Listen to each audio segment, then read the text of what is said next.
Welcome back to Movie Clip Mania. Today we are going to review the action science fiction film, The Batman. If you enjoy our content, don't forget to like and subscribe. We upload multiple times daily. Spoilers ahead. On Halloween, Gotham City Chairman Ware Mitchell Jr. is killed by a chronic executioner calling himself the Riddler. Extremely rich person Bruce Wayne, who has worked for quite some time as the vigilante Batman, researches close by the Gotham City Police Division, GCPD.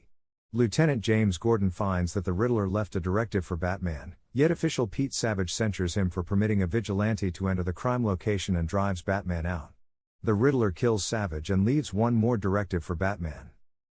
Batman and Gordon find that the Riddler left a thumb drive in Mitchell's vehicle containing pictures of Mitchell with a lady, Annika, at the Chunk of Ice Parlor, a club worked by mobster Carmine Falcone's Lieutenant Penguin. Batman questions the Penguin, who argues obliviousness, yet sees that Selina Kyle, Annika's flatmate and sweetheart, works there as a server. After Annika vanishes, Batman sends Selina back to the ice shelf parlor to look for replies. Through Selina, Batman finds that Savage was on Falcone's finance, as is head prosecutor Gil Colson. Selina stops correspondence when Batman squeezes her about her relationship with Falcone. The Riddler steals Colson, lashes a coordinated collar bomb to his neck, and sends him to intrude on Mitchell's memorial service. At the point when Batman shows up, the Riddler calls him by means of Colson's telephone and takes steps to explode the bomb in the event that Colson can't answer 3 questions. Batman assists Colson with noting the initial 2, however Colson will not answer the 3rd, name of the source who gave the GCPD data that prompted a memorable medication bust finishing mobster Sal Maroni's activity.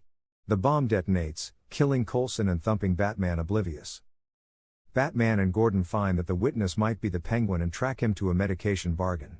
They find that Maroni's activity never really finished and numerous GCPD officials are involved. Selina coincidentally uncovered them when she shows up to take cash. As the Penguin escapes, Selina finds Annika's cadaver in a vehicle trunk. Batman catches the Penguin, however discovers that he was not the witness. Batman and Gordon follow the Riddler's path to the vestiges of a shelter worked by Bruce's folks Thomas and Martha. They discover that the Riddler was an occupant at the shelter and holds resentment against the Wayne family. Bruce's head servant and guardian, Alfred Pennyworth, is hospitalized in the wake of opening a letter bomb addressed to Bruce. The Riddler then spills proof that Thomas, who was running for city chairman when he was killed, employed Falcone to kill a columnist for taking steps to uncover humiliating insights regarding Martha's set of experiences of psychological sickness. Bruce, who grew up accepting his dad was ethically upstanding, goes up against Alfred, who affirms the charges however expresses that Thomas chose to give Falcone to the police in the wake of learning of the homicide. Alfred derives that Falcone had Thomas and Martha killed to forestall this. Selina lets Batman know that Falcone is her careless dad. She discovers that Annika was choked in light of the fact that Mitchell told her that Falcone was the source, and takes steps to kill him. Batman and Gordon show up at the ice shelf parlor so as to stop her. Batman actually keeps Selina from killing Falcone, making sense of that she shouldn't permit Falcone to annihilate her future through killing him and confronting jail. Batman accompanies a presumptuous Falcone to the police, while Falcone lets Batman know that he is aware of all Gotham's secret mysteries and hidden world dealings and that all that he knows kicks the bucket with him. No sooner does Batman carry Falcone outside to the watch holding up than Riddler kills Falcone from his loft window. Exposed as criminology bookkeeper Edward Nashton, the Riddler is detained in Arkham State Medical Clinic. That's what Nashton says. As a disregarded vagrant, he was desirous of the compassion Bruce got after his folks' homicide. He loves Batman, who roused him to focus on the degenerate and proposes an organization, however Batman indignantly dismisses him. Incensed at being dismissed by his godlike object, Nashton starts yelling, to which Batman understands that Nashton actually has something arranged. After acknowledging Batman hasn't sorted out his next game plan, an enchanted Nashton provides him one final insight by singing Ave Maria, the melody sung at the Mitchell's memorial service to suggest that the last piece of the arrangement is City Chairman Chu's Bella Genuine's death. In any case, Batman neglects to understand this and shouts, "What have you done?" Looking through his loft, Batman is incidentally helped by a cop who shows him a floor-covering cutting instrument which Riddler had killed the city chairman with toward the start. Understanding this instrument is one more sign to uncovering the Riddler's groundbreaking strategy. Batman cuts open the mat of the condo and finds by means of a guide drawn on the floor under that Nashton has positioned vehicle bombs around Gotham. No sooner has he done this than an internet-based video of Nashton's last transmission before his catch and imprisonment plays, making sense of joyfully that he had developed a web-based following that intends to kill city chairman Choose Bella Real. The bombs obliterate the embankments around Gotham and flood the city. A haven is set up in an indoor field, where Nashton's devotees non-lethally shoot Real yet are come by Batman and Selina. While engaging the clique on the rafters, Batman routs them, however is nearly killed by a last part who is going to execute Batman.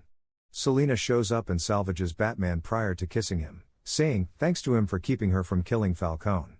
Notwithstanding, the part comes to and nearly kills Selina with a blade.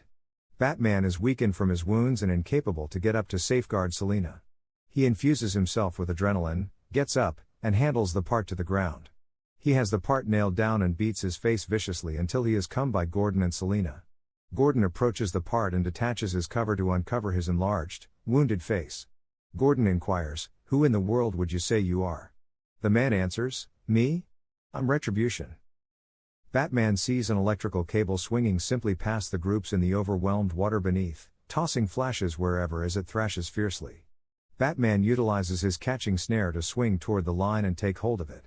When he is clinging to the line, he utilizes his separable bat symbol to cut off it, making him be stunned by the power and tumble down into the water. Batman ascends from the water, lights a flare, and leads the survivors to somewhere safe. Batman helps recuperation endeavors and commitments to rouse trust in Gotham, having seen that his weapon of dread has filled the drive of vigilantes. In the meantime in Arkham, Nashton is vexed that his arrangement fizzled and howling in his cell. An adjoining fellow prisoner, who is generally dark and behind the steel entryway of his cell, proposes Nashton a question, inquiring, "Puzzle me this. The less you have of me, the more I am worth." Nashton replies, "A companion." They chuckle together. Selina considers Gotham to be past saving and attempts to persuade Batman to leave with her, however he declines. They set off to the roads on their cruisers, energetically winding around one another. At the point when they get to a crossroads, Selina goes right and Batman goes left. He thinks back in his mirror as she vanishes into the distance. Then, at that point, he gazes directly ahead. Thank you for watching and don't forget to like and subscribe.